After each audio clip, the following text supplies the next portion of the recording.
Good afternoon, good evening, good day, good week. It is Gemini season, which is the greatest season of all time.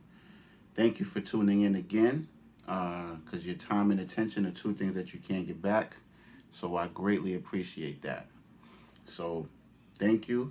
Sit back, tune in. This is definitely going to be informative. Also, too, please hit the subscribe button, the like or dislike button, but especially the subscribe button because that allows me the opportunity to give you special subject matters that is very rare and difficult to find on YouTube. And that is my goal, to provide unique subject matter and information that is not readily available on YouTube because that is definitely needed. So with that, we're going to cover an article that was in Barron's newspaper. This was actually the cover article, and it is called "The Cost of Retail Crime." This is the April 11th, 2022 cover of Barron's newspaper. Now, if you look through my channel, I've had a few videos to show how newspapers can be used to predict events. So this time, we're going to cover exactly what's going on, and just to show that when you watch the media, there's what they tell you, and then you have to train your brain to look at what's not being said. So don't let the news watch you and entrain you. You have to kind of act on the news and be active in your critical thinking. And a lot of times that takes an alternative approach to what's going on. So with that, we're going to cover the cost of retail crime. Now, this article was basically highlighting how over the past few years, especially during the pandemic, how crime, these smash and grabs and all of that, has been wreaking havoc on major companies. And these major companies, according to them, are fed up with that. So they are taking action. So I know a lot of people, now this is something that is, according to them, a national crisis. Like these people are panicking about this.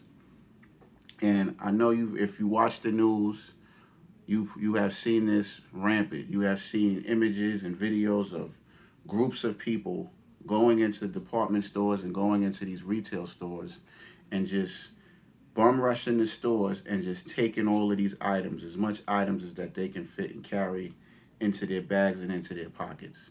So this is something that's been going on throughout the country. And this has been shown in the news all during the pandemic. So this article was covering that these activities, these organized crime thefts is what they're calling it, is actually having a big impact on these companies. Now, this video is going to explore whether or not this is really a national crisis like these companies claim, or is this just media propaganda and more hype? And I say, could it be propaganda? And this is why it's going to be two parts, because the second part, I'm going to go into detail on the legislation that these companies and the government is looking to put into place under the guise of these smash and grabs and these retail thefts that they're claiming is a national crisis. So I say, is it propaganda? Because, and we'll cover this as we go through this article, there's really no data to show that this is a national crisis. We see the news and we get all up in a tizzy when we see these collective groups of people go into these stores and just recklessly take it. But I want to pose some questions if that's hype and that's propaganda. With that said, let's explore this article and why I say it might be hype. So I'm going to read different sections of this article and then go over it so we can see what's what. Now, this is saying that one reason why these people are going into these stores and so brazen and taking everything in these groups is because the law doesn't really prosecute people for taking these items. So there's a felony threshold. There is a dollar amount in which it is a felony if you steal. Under that dollar amount, whatever you steal under that dollar amount is not considered a felony. And in some cases, you won't even get prosecuted for stealing. So basically there's an incentive for criminals to go out and steal because law enforcement and government, they're not prosecuting these crimes, which they see as petty crimes. They're going after human trafficking. They're going after drugs. They're going after big crimes. So over the past few years, there's been a trend in the law to not prosecute as many of these small crimes, especially if that dollar amount doesn't reach the felony level. So, and the article mentions this, that because of that, state by state, there's an incentive of greed for people to just go and steal because they won't get prosecuted. Here's an example. It says that increase coincided with what industry experts say has been a years-long trend in decreasing punishment for shoplifters, as states across the country have been raising the threshold for what amount of stolen merchandise qualifies as a felony. 39 states and Washington, D.C. have raised their thresholds at least once since 2000, and more than 3 dozen now have felony thresholds of $1,000 or more, and according to a Pew Charitable Trust analysis in 2018. U.S. Attorney for Massachusetts Rachel Rollins, for example, made a splash in her previous post as Suffolk County's top lawyer when she outlined 15 charges to be declined, including shoplifting and petty larceny. San Francisco District Attorney Chessie Boudin, meanwhile, prosecuted just 44% of petty theft cases in 2020, down from his predecessor's 70% rate the year before, the San Francisco Examiner reported last year. So, what is that saying? That's saying that they really could care less about people stealing in these retail stores because they have bigger fish to fry. So my question is, if on the legislative level and if the law is not prosecuting these individuals, then that's a mismatch from what we see in the media. That's a mismatch from what these companies are saying. Because according to these companies, they're saying that the biggest problem that they're having that's attacking their business is inflation and this retail crime. So they're saying that this is a state of emergency for their business. How is it a state of emergency if the law is not prosecuting it? That's a red flag and that's suspicious. If this was really that serious, statewide, across the country, then yes, these things would be punished, these things would be penalized. But if you have multiple states, according to this, 39 states and Washington, D.C. have raised their thresholds, and more than 3 dozen now have felony thresholds of $1,000 or more, that's saying that if you steal under $1,000, it's not a big deal. That doesn't sound like a national crisis if all you see in the media are these smash and grabs. So that's suspect. Let's continue. It says policymakers and criminal justice advocates who favor the reduction in prosecutions for shoplifting crimes say there is no evidence that such policies paved the way for an uptick in theft, a conclusion that the 2018 Pew analysis of felony thresholds backed up.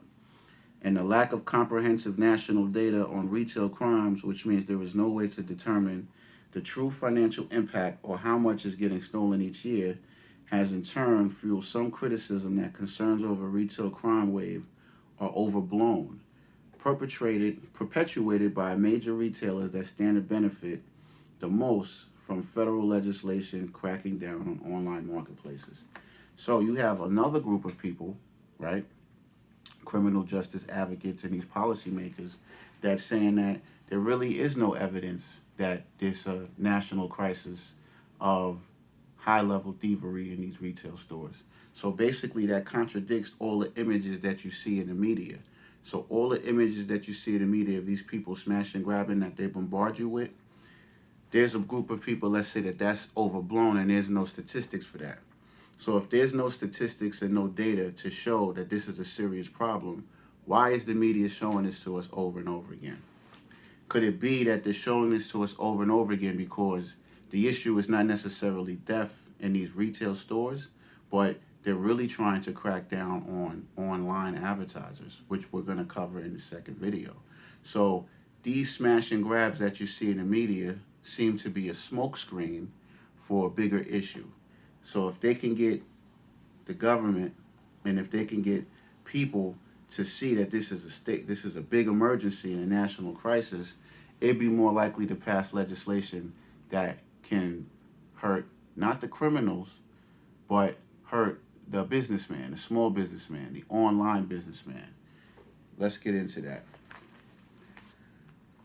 It says half the time they may see it and they may just let it walk and not report it because they're not going to report a $10 item.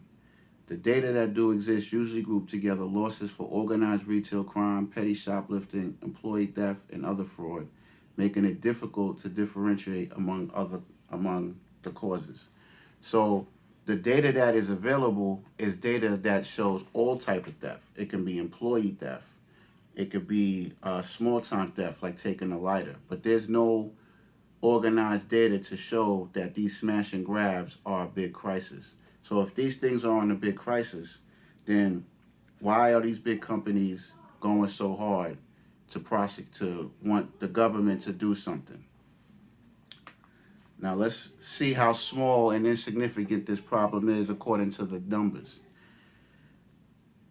The RILA says nearly $69 billion in merchandise was stolen in 2019, the most recent year for which its survey data are available. The National Retail Federation estimates that retailers lose more than $700,000 to theft for every $1 billion in sales, up from just over $450,000 in 2015. Now let's do the numbers from that. They're saying that for every $1 billion in sales that these companies make, they lose $700,000 to theft. Now, what's $700,000 out of $1 billion? That's not even 1%, because if my math is correct, 10% of $1 billion is what? $100 million, and then 1% of that billion would be what? $10 million. So 0.01 would be 1 million. So we're talking about less than 0.1% of theft, dollar-wise, is attributed to loss according to every $1 billion.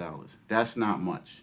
So based on the numbers and based on the lack of research, these companies don't have any evidence that these smash and grabs that we're beating ahead in the media have any merit. So I want to make the case that, one, it's quite possible that the media is showing us all of this in order to drum up support for a bill that can crack down on individuals online. The reason why I say that is because these companies, there's 20 of them, and I'm going to get to this in the second video. They wrote a letter to Congress saying that the government needs to do something for all these smash and grabs. That if they don't do something, then we're not going to be able to pretty much make a profit, and we're not going to be able to grow if this continues because the crisis is so big.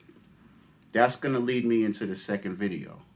The second video, I'm going to go into the letter that these companies wrote. I'm going to go into the companies that wrote them, and I'm going to go into the legislation that they want to pass. It's called the Informed Consumer Act.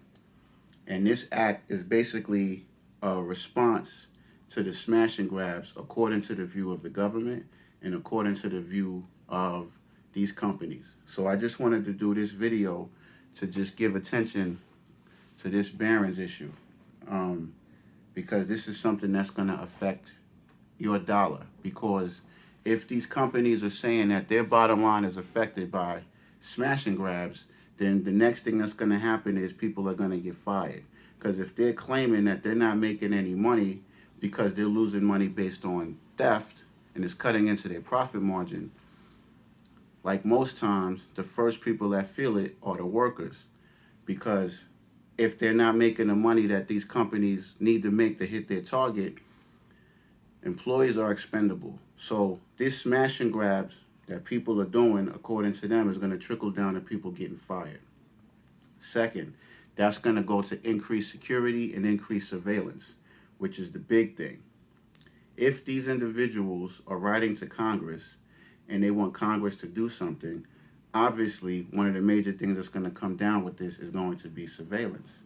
The more surveillance that comes about, obviously, is going to be less freedom, it's going to be less privacy. So a simple thing like a smash and grab, even if it's small, is going to trickle down to everybody that's not stealing, everybody that's not a criminal. Because if this legislation passes and these companies get their way, then these expansion of surveillance and things of that nature is going to affect everybody. I'm going to end it with this, and this is going to go into the second part.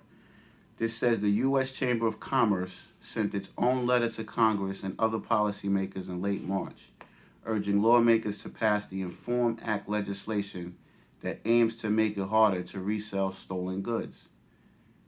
That's what I was saying before. Is this really about companies getting hit hard with theft?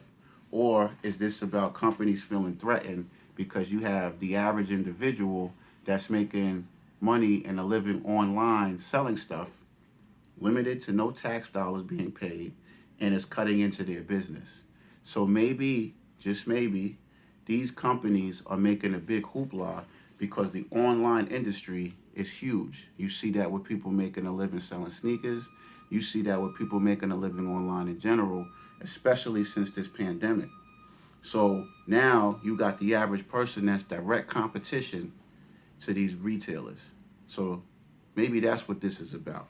It's nothing to do with these smash and grabs in the media, but something to do with the fact that these people don't even want the average person that's making money online to eat. So they're making it a counterfeiting issue. They're making it a thievery issue. So that's media propaganda. The House of Representatives passed a bill in February, this Inform Act, but the Senate has yet to take it up. But it does have bipartisan support in the chamber, which means there's a chance it could become law later this year. So you have Democrats and Republicans that's on board with cracking down on an online retailer. So that's you, if you have an online business, and anybody looking to have an online business, it's going to be a whole new ball game. So if you're a Republican or Democrat, it doesn't matter because they're supporting restricting your freedom as a business person to sell online. Meanwhile, retailers are working on establishing their own techniques to make it hard to flip stolen goods, here we go, including using anti-resale tags, ultra-adhesive stickers that would damage the packaging if someone tries to remove it, lessening its value for anyone trying to pawn it off as new. So there you go. The end game for this is to crack down against the online retailer. So please stay tuned to the second video when I get into the Informed Consumer Act and go more into detail on this legislation to show how they're going to crack down and some things you can do to kind of, if you're an investor, what to look out for, and just if none of this applies to you as far as an online retailer or anything, just something for you to be aware of to show how it's going to affect you on your day-to-day. So once again, thank you for tuning in, and I'll see you in part 2. Peace.